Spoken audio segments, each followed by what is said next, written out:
Hello বন্ধুরা, আজকে আমরা এক্সপ্লেন করব দ্য ফিনিক্স, একটি হরর ফিল্মে। এই হরর ফিল্মে দেখানো হয়েছে জন নামে এক অ্যাডভোকেটের কাহিনী। তিনি তার সংসার নিয়ে যে সমস্ত অবাস্তব এবং অলৌকিক কাহিনীর সম্মুখীন হয়েছেন, এবং তার কেন্দ্রবিন্দুতে ছিল একজন মেয়ে এনা এবং একটি ছেলে ফ্র্যাডির লাভ কাহিনী। তো এটা নিয়ে সম্পূর্ণ ফিল্মটা হরর ফিল্ম। তো চলুন আমরা এক্সপ্লেনের মাধ্যমে জেনে নিই এর ফিল্মটি কেমন ছিল।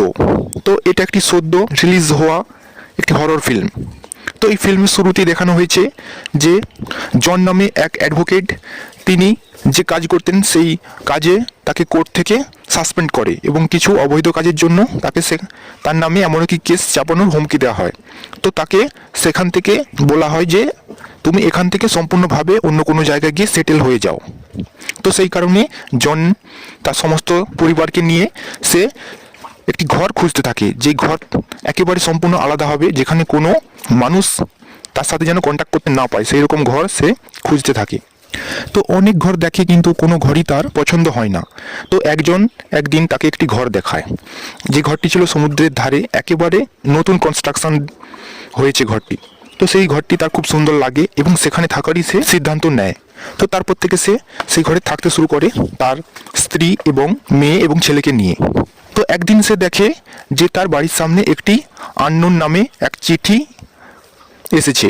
তো কে দিয়েছে বা কে কার নামে চিঠি, তো কিছুই কিন্তু ওই চিঠিতে উল্লেখ নেই, শুধুমাত্র ফ্র্যাডির নামটা সেখানে উল্লেখ আছে।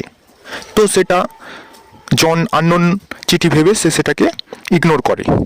তো দিন দিন যত যাচ্ছে তত দেখা যাচ্ছে যে সেম চিঠি সেম নামে কিন্তু আসছে, কোনো রকম ঠিকানা নেই। তো এটা নিয়ে জন কিন্তু চিন্তিত হয় এবং তিনি ঠিক করেন যে এই চিঠিটা কে বা কারা এখানে রাখছে সেটা সে লক্ষ্য করবে। তো সেরকমভাবে একদিন ঘরে ছিল জন, সেটা সে তার চোখে দেখার জন্য সেখানে কিন্তু সে থাকে।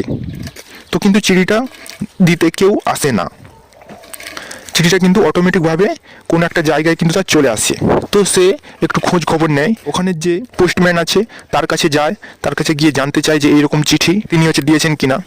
তো পোস্টম্যানটি জানান যে এরকম চিঠি কোনোভাবে আমাদের এই পোস্টম্যান থেকে আসে না, কারণ যেখানে কোনো অ্যাড্রেস নেই লেখা, তো আমাদের চিঠি কোনোভাবেই এইগুলো সাপ্লাই করা হয় না।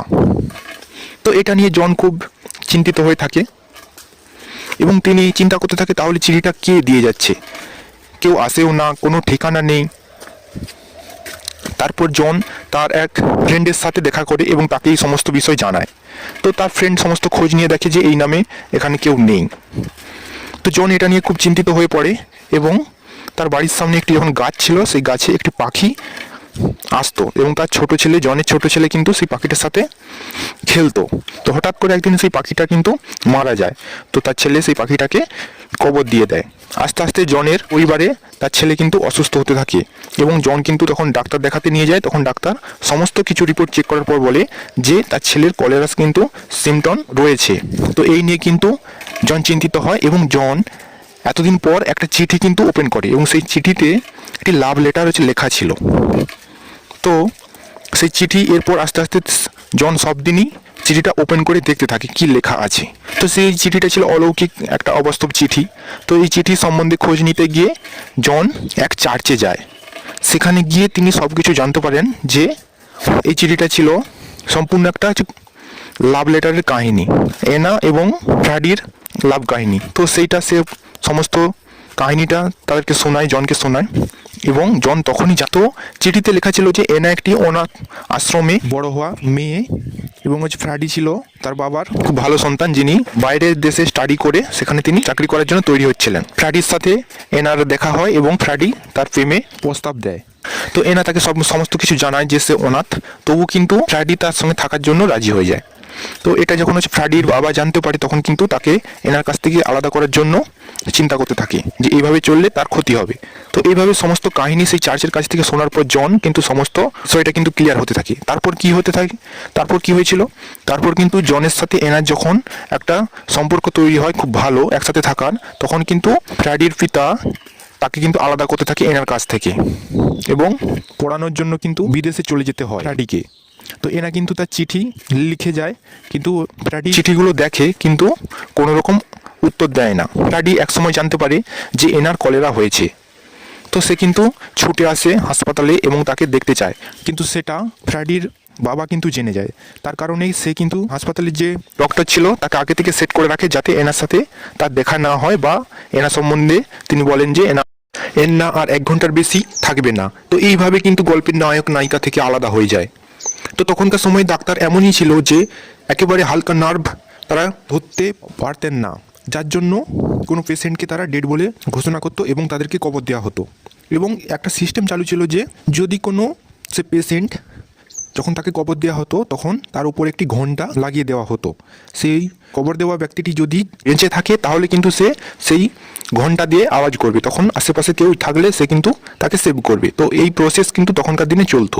তো এনারও কিন্তু সেম কাহিনী হয়েছিল, এনা কিন্তু ডেড হয়নি, তাকে কবর দেওয়া হয়েছিল, সে কিন্তু ঘন্টাটা টেনেছিল এবং ঘন্টার আওয়াজ হয়েছিল, কিন্তু তখনকার সময় বৃষ্টির কারণে কিন্তু সেই কবরটা জলের তলায় তলিয়ে যায়, যার ফলে জলে ডুবেই কিন্তু এনার মৃত্যু হয়। তো সেই থেকে কিন্তু এনা সেই স্থানে কিন্তু থাকতে শুরু করে। তো সেখানে সমস্ত কবরকে সরিয়ে সেখানে কিন্তু বিল্ডিং একটা তৈরি হয়, যে বিল্ডিং কিন্তু জন নামে সেই ব্যক্তিটি তার সংসার নিয়ে থাকতেন। তো এইভাবেই ঘটনাটি এখানে শেষ হয়। তো তারপর ফ্র্যাডি আবার সেই এনার ঘরে আসে এবং সেখানেই সে থাকতে শুরু করে এবং এনার চিঠির আশায় কিন্তু সে থাকতে শুরু করে।